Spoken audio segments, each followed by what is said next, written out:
So I was his student actually. तो अच्छा। मैंने इनका इंस्टीट्यूट ज्वाइन किया था इन 2020। So I guess I joined only for 1 month, I guess 1 or Exactly. 1.5 month. And there I learned first thing that speaking English is not difficult, but speaking English with confidence is quite difficult. That's so बहुत true. सारे बच्चे हैं जो English बोलना बिल्कुल। जानते हैं but उनमें कॉन्फिडेंस नहीं होता, और हम जैसे बच्चे हैं जो इंग्लिश जानते भी हैं पर कॉन्फिडेंस, और हम जैसे ऐसे बच्चे हैं जो ना ही इंग्लिश बोलना जानते थे उस टाइम पे और ना ही हमारे में कॉन्फिडेंस था।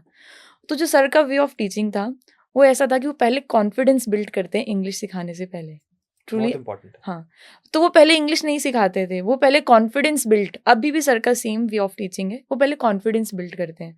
वो ऐसा बिल्कुल नहीं बोलते न्यूज़पेपर पढ़ो, मूवीज देखो, वीडियोस देखो। हाँ, ये मेरे को लगता है बहुत बड़ी मिथ है। Exactly, I also use to think the same. अच्छा कैसे, अगर हमें इंग्लिश आती ही नहीं है तो न्यूज़पेपर पढ़ के कैसे इंग्लिश आ जाएगी? हम बहुत सारे जो हमारे जैसे लोग होते हैं ना, जब मैंने लॉ कॉलेज ज्वाइन किया तो मैं अपने सीनियर्स से पूछती रहती थी, बहुत अच्छी इंग्लिश बोलते थे, कि सर क्या करें?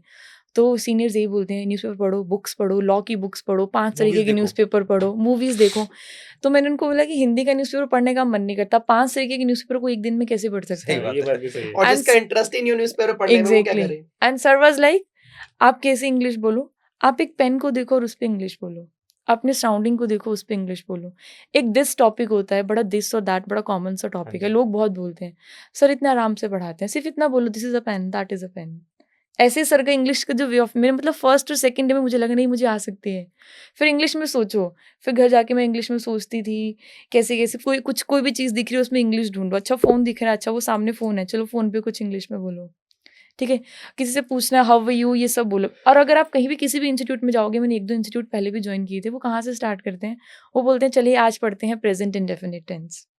वही जिन वाक्यों के अंत में ताते थी है, जो कभी जिंदगी में समझ नहीं आता कि कैसे देखेंगे ताते थी और सर का ऐसा नहीं है।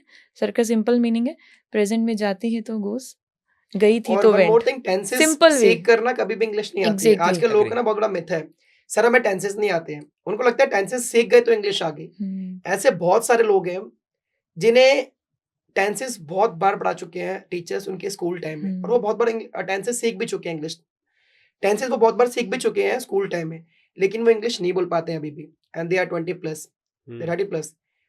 The reason is because tenses आपको लिखना तो सिखा देगा, लेकिन बोलना कभी नहीं सिखा बोलना नहीं पाएगा।